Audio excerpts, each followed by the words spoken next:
Epic Fury since it was launched on the 28th of February, how it has been. Another video that has now been released on part of CENTCOM, which is the Central Command of the US military, that has been releasing this video. Well, Colonel Utkarsh is also here with us in the studios. Sir, good morning. The pictures that are now coming in, was that the USS Gerald R. Ford, that is believed to be the largest aircraft carrier and the largest warship in the world that US now seems to be showcasing its military might?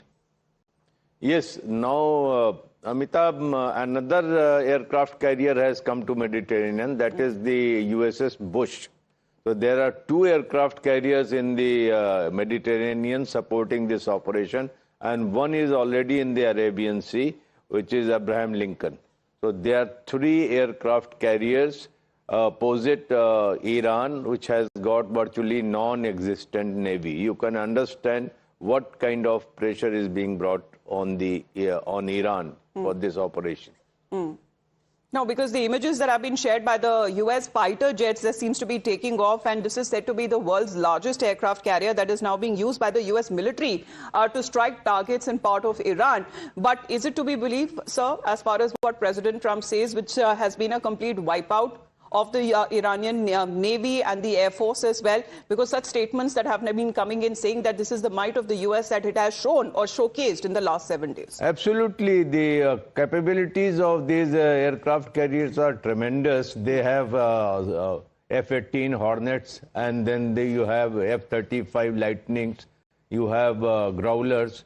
So all these aircrafts are taking off from there. They are engaging the targets over Iran.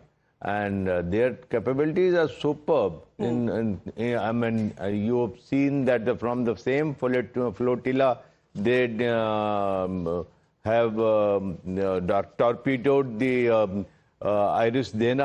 Yes. So they have a super capability, not this thing. And the kind of assault they have mounted on the well, they seem to be Iran. showcasing in the last 7 days of operations Epic Fury that has been launched, and you know, building up on the military might of America, because that is what President Trump says, that no one has a greater military than the United States of America. But there